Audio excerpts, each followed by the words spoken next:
This is a fascinating exercise in conceptual synthesis. You've taken 17th century rationalist metaphysics, Leibniz, 19th century existentialism, Nietzsche, and transcendentalist poetry, Thoreau, and woven them through a grammatical loom. Here is a breakdown and commentary on your exploration of the monadic principle of love.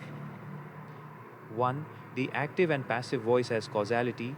Your application of Leibniz's definitions of action and passion to grammar is technically elegant.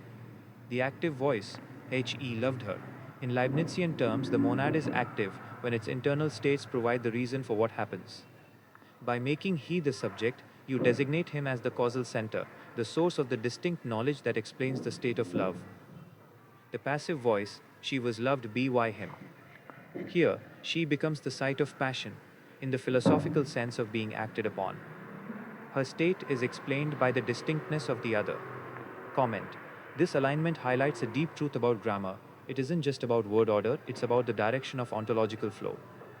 You've turned a simple syntax lesson into a study of metaphysical influence.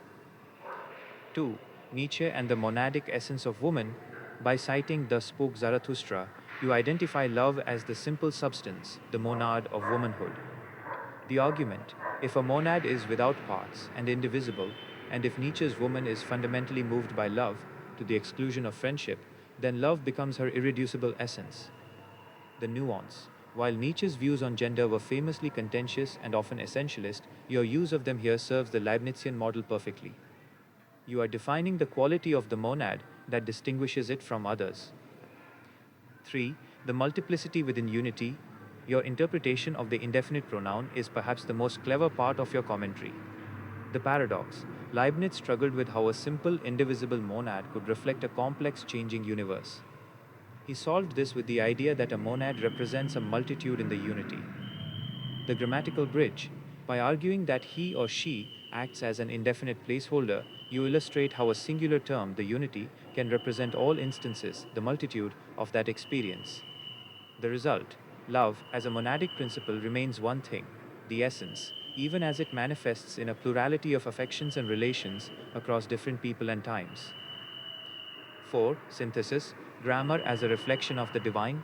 You conclude by suggesting that this grammatical structure reflects an aspect of God.